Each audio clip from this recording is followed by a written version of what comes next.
The women in the room might not know this, but 3 months ago, Dave assembled all his male friends and relatives at an undisclosed location for an X Factor style competition to choose the right man for the job. We had to run a half marathon, write a 1,000-word essay on Dave's life and family history, which he ruthlessly assessed for factual accuracy, and display a special talent, which could be in the sporting, artistic, or practical arenas. One guy wrote a short musical about Dave's life. He didn't make the cut. Dave hates musicals. Another guy built a series of dry stone walls, which, when seen from the air, spelt out Dave and Chloe's names and the shape of a gigantic heart. And then there was a Hunger Games type round where we all had to shoot each other with bows and arrows. It was painful. In the end, after a bruising judging session with Dave as a sort of Mancunian Simon Cowell, he managed to get the number of best mans down to a mere 5 or 6. I was one of those lucky winners who got through to the final, and that's why I'm standing before you right now. Thank you. I first met Dave at university in Sheffield. He was wandering the corridors of our hall of residence with an acoustic guitar in one hand and a signed photograph of a pug in the other, murmuring a Joy Division song to himself, wearing a long-sleeved Primal Scream t-shirt, reciting his favourite lines from I Am Alan Partridge, and musing over a fiendishly difficult anagram which had puzzled the world's finest minds since the days of antiquity. In the time it took for him to look up and notice me, he had solved the anagram. Dave started speaking, and I immediately noticed that his every remark included at least 3 or 4 intricate and technically brilliant puns.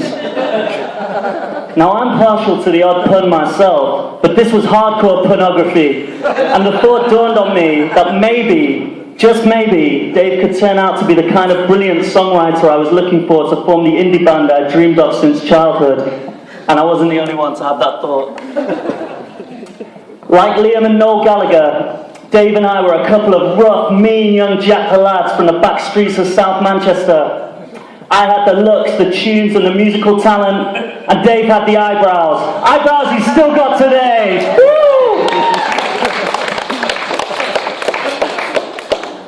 But before I could suggest forming a band, Dave had disappeared from view. Now, in those days, if you wanted to find Dave on a Friday or Saturday night, or a Monday night, Tuesday night, Wednesday night, Thursday night, or Sunday night, you just had to pop your head around the door of one of Sheffield's most glamorous night spots, such as Roxy's nightclub on Arundel Gate, a place which boasted the unique selling point, which I must say does seem slightly irresponsible with hindsight, of giving away free beer to its student clientele. You just leant over the bar and served yourself. Heady days. I found Dave in the middle of a blazing row with a fellow student over whether If You're Feeling Sinister was Belle and Sebastian's debut album or not. Dave maintained that it was. He seemed unaware that the band had self-released a little-known LP called Tiger Milk the same year, which, strictly speaking, predated it. Things looked like they were about to get nasty. "Dave," I yelled, "would you like a kebab?" He looked up. "Would I?" he said delightedly.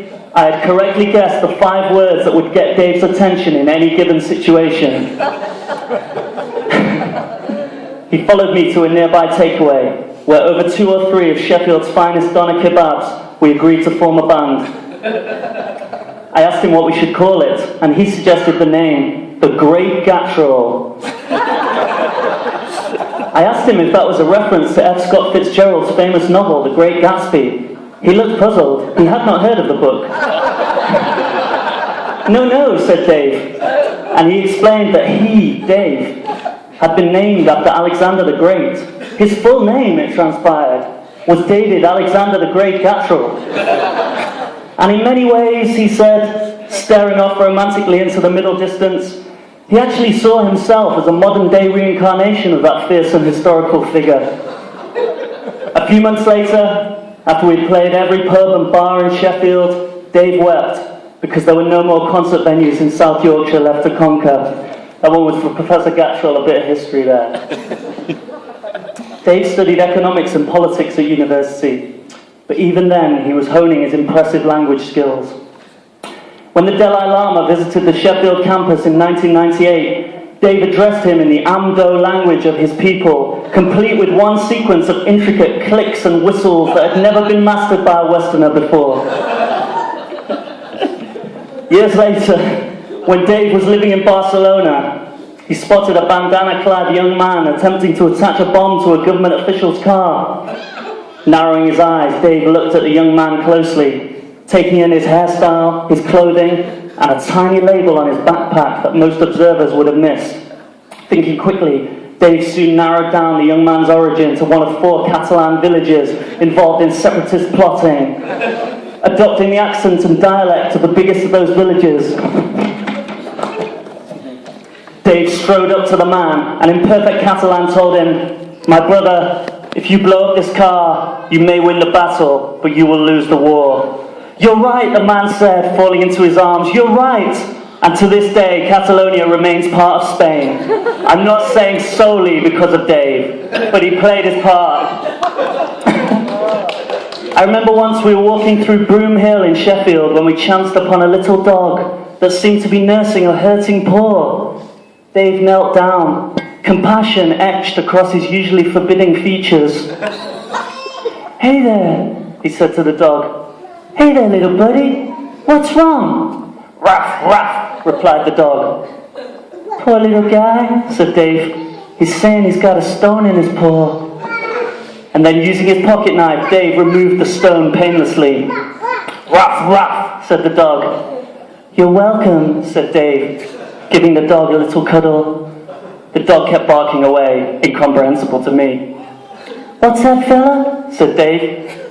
"I know, your master doesn't understand you. Life's tough, ain't it, fella?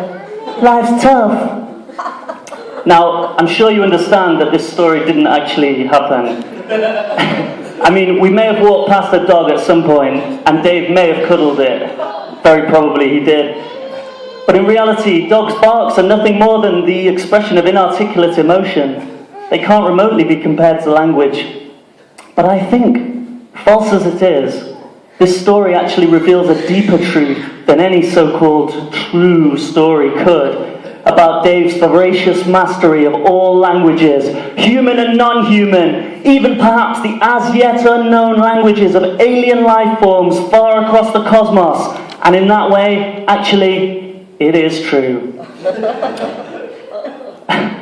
But the language Dave and I most often spoke together was the language of music. And that's why I know he'll appreciate it if I perform the rest of this speech as a song in the style of the Smiths. There should be an envelope on each table. If you could open it, you can follow the lyrics along.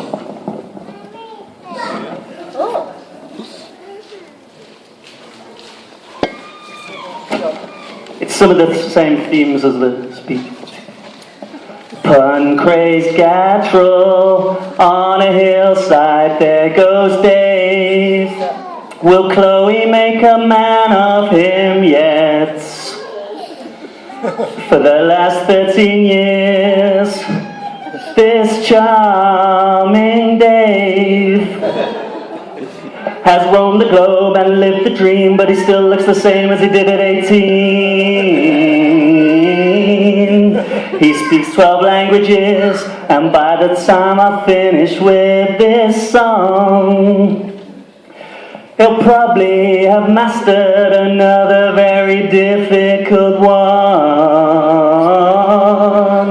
Oh, Catalan and Basque, Czech, Mandarin, Kazakh, he went and learned them all. I bet he even speaks Morse code. He probably even speaks Morse code. He probably even speaks Morse code. At university, he went to 4 or 5 nightclubs a week. Offbeat, the lead mill, that's where you see him move his feet. La la la la la la la. This charming Dave. La la la la la la la. This charming And now his life's complete with Chloe as his bride. There's just one thing he'd like. He'd probably like to own a pug. I bet he'd like to own a pug. I think he'd like to own a pug. Thank you very much. In all seriousness, Dave was a brilliant friend to me throughout university, and I'm really glad to have kept up the friendship over the years since then, visiting him in many of the exotic locations he's lived in over the years, and I'm really glad to see him so happy with his beautiful wife Chloe today. So the last thing I'd like to do in this speech is propose a toast to the bride and groom. So if you could all raise your glasses. To the bride and groom. You've been a great crowd. Good night.